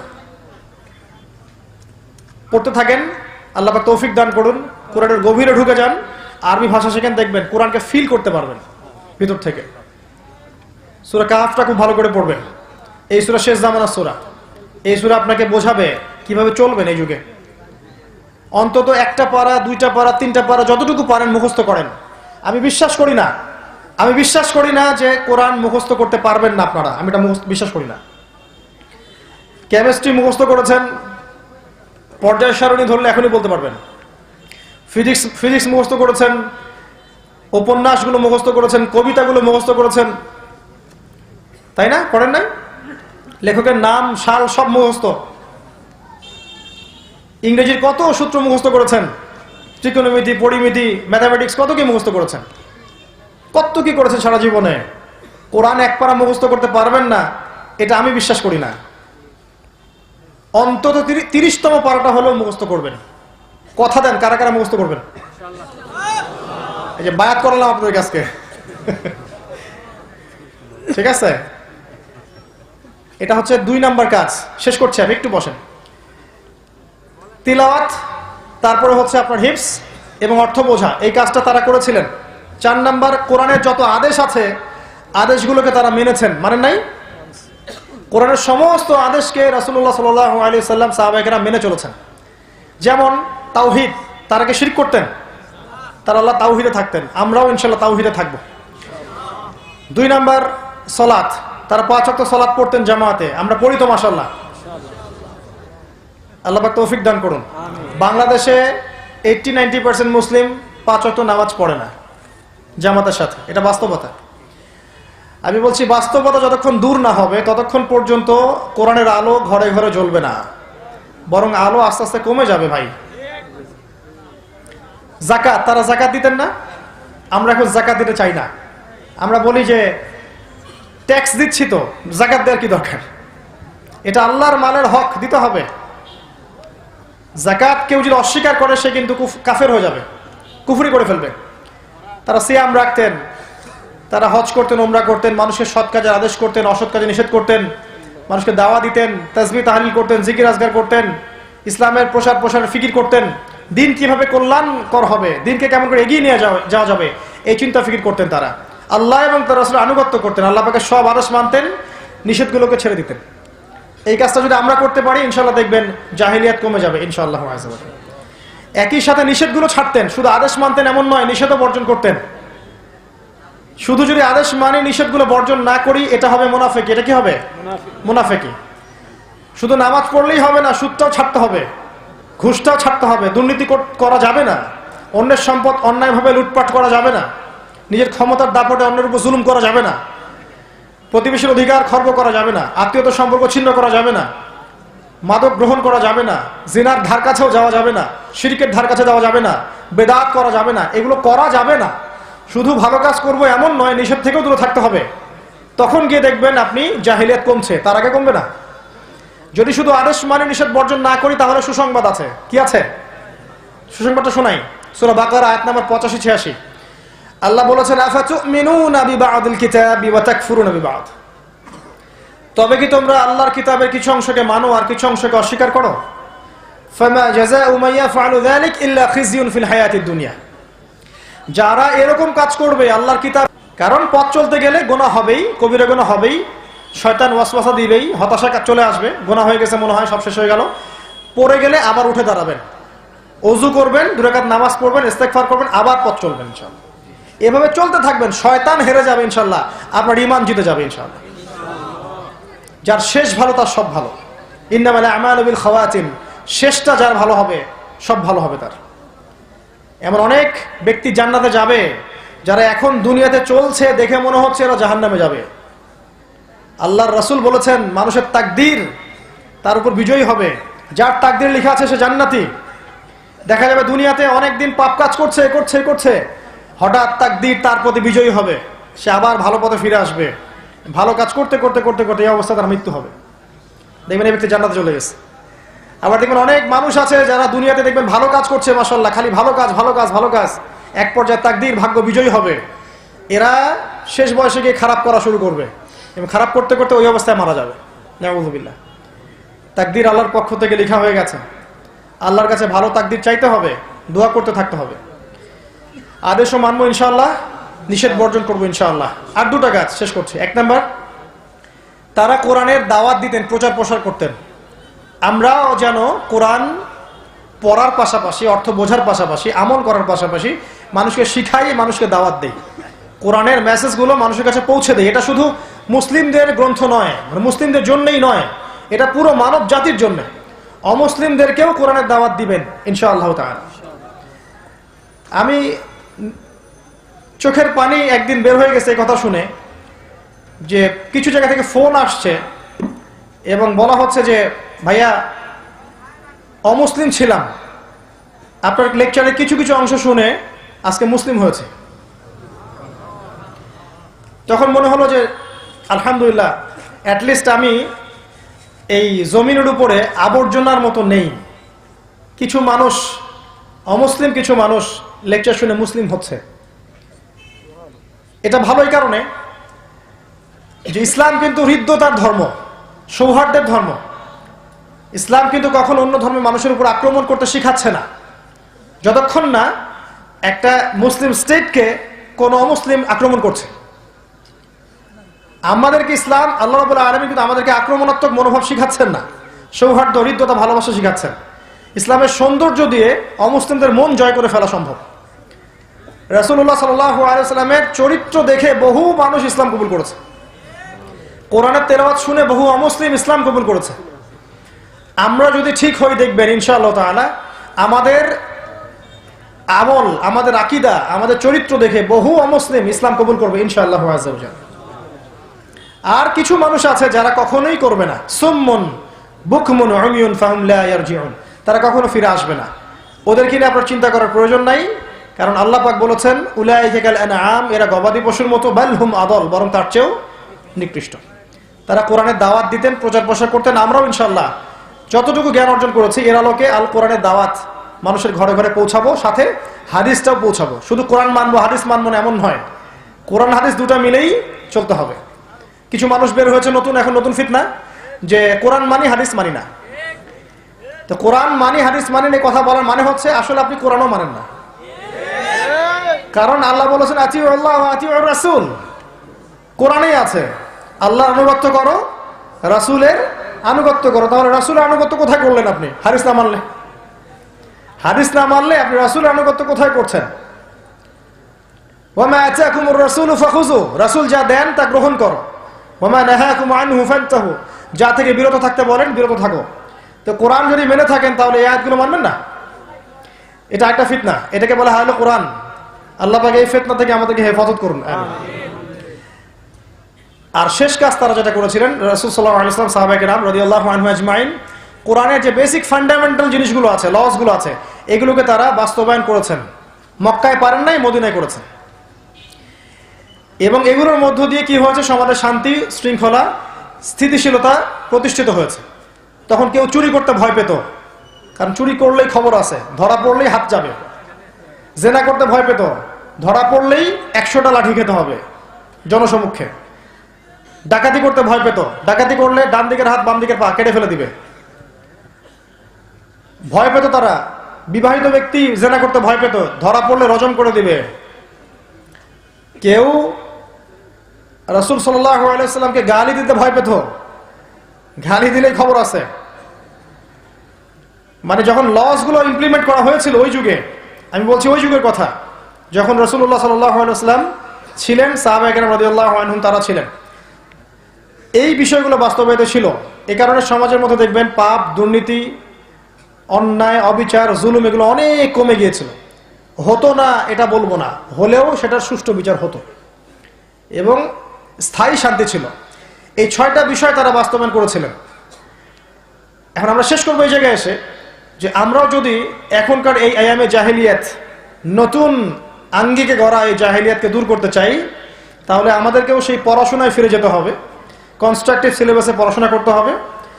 আমাদেরকেও জানা অনুযায়ী আমল করতে হবে, আদর্শ পরিবার করতে হবে, হালাল খেতে হবে, হারাম থেকে দূরে থাকতে হবে, ইসলামের দাওয়াতি কাজে নিজেদেরকে অংশগ্রহণ করাতে হবে, নিজেদের সাধ্যমতো চেষ্টা করতে হবে। শৈথিল্যবাদী হওয়া যাবে না, উগ্র চরমপন্থী হওয়া যাবে না, মধ্যম পন্থায় ইসলামকে এগিয়ে নিয়ে যেতে হবে, ইলমের সাথে, প্রজ্ঞার সাথে, হিকমার সাথে। এবং দেশের, সমাজের 8-10টা মানুষের ক্ষতি হয় এমন কোনো কাজে সম্পৃক্ত হওয়া যাবে না, বরং এরা সবাই আমার উম্মতের অন্তর্ভুক্ত, সবার জন্য হিতাকাঙ্ক্ষী হতে হবে। শেষমেশ কোরআনের এই 6টা হক যদি আমরা ইন্ডিভিজুয়ালি বাস্তবায়ন করতে পারি, তেলাওয়াত শিখা, অর্থ বোঝা, আদেশ মানা, নিষেধ বর্জন করা, দাওয়াতি কাজ করা এবং বেসিক জিনিসগুলোকে বাস্তবায়ন করা নিজের উপরে, নিজের পরিবারের উপরে, ধীরে ধীরে সমাজে, পরবর্তীতে বিশ্বে, দেখবেন ইনশাআল্লাহ আযজা ওয়া জাল, আজ হোক আর কাল হোক, অথবা 10 বছর, 20 বছর, 30 বছর, 50 বছর পরেই হোক না কেন, আপনি দেখবেন এমন একটা প্রজন্ম আসবে ইনশাআল্লাহ, যেই প্রজন্মর সবাই লা ইলাহা ইল্লাল্লাহ সাক্ষ্য দিবে। এবং যেই প্রজন্মে দেখবেন কোনো অন্যায় হচ্ছে না, দুর্নীতি হচ্ছে না, পাপাচার হচ্ছে না, সমাজটা আলোকিত আছে, অন্ধকারাচ্ছন্ন নেই। এবং এই দিন ইনশাআল্লাহ আযজা ওয়া জাল আল্লাহ পাক শীঘ্রই এই বিশ্বের বুকে নিয়ে আসবেন। এটা আল্লাহ পাকের দায়িত্ব। আল্লাহ পাক বলেছেন ইন তানসুরুল্লাহ ইয়ানসুরুকুম, তোমরা যদি আল্লাহকে সাহায্য করো আল্লাহ তোমাদেরকে সাহায্য করবেন। ওয়া ইউসাব্বিত আকদামাকুম, তোমাদের পা আল্লাহ পাক দৃঢ় রাখবেন। ইয়া আইয়ুহাল্লাযীনা আমানু, হে মুমিনগণ, ইত্তাকুল্লাহ, আল্লাহকে ভয় করো। ইসবিরু ওয়া সাবিরু, তোমরা ধৈর্য ধরো, ধৈর্য ধারণে প্রতিযোগিতা করো। ওয়ারাবিতু, আখের গুছাও, লাআল্লাকুম তুফলিহুন, যাতে করে সফল হতে পারো। আল্লাহ বলেছেন কাম মিন ফিআতিন ক্বালিলা গালাবাত ফিআতান কাসীরা বিইذনিল্লাহ, কত ছোট ছোট উম্মাহ ছিল যারা বড় বড় উম্মাহর উপর বিজয় লাভ করেছিল। ওয়ালা তাহিনু ওয়ালা তাহজানু, তোমরা হীনবল হয়ো না দুশ্চিন্তাগ্রস্ত হয়েও না, ওয়া আনতুমুল আ'লাউনা, তোমরাই বিজয়ী হবে, ইন কুনতুম মুমিনিন, যদি তোমরা প্রকৃত অর্থেই মুমিন হতে পারো। আল্লাহ পাক আমাদের সবাইকে প্রকৃত অর্থে মুমিন হওয়ার তৌফিক দান করুন, আল কোরআনের হকগুলোকে আদায় করার তৌফিক দান করুন, প্রকৃত জ্ঞানে জ্ঞানী হওয়ার তৌফিক দান করুন, জ্ঞান অনুযায়ী আমল করার তৌফিক দান করুন।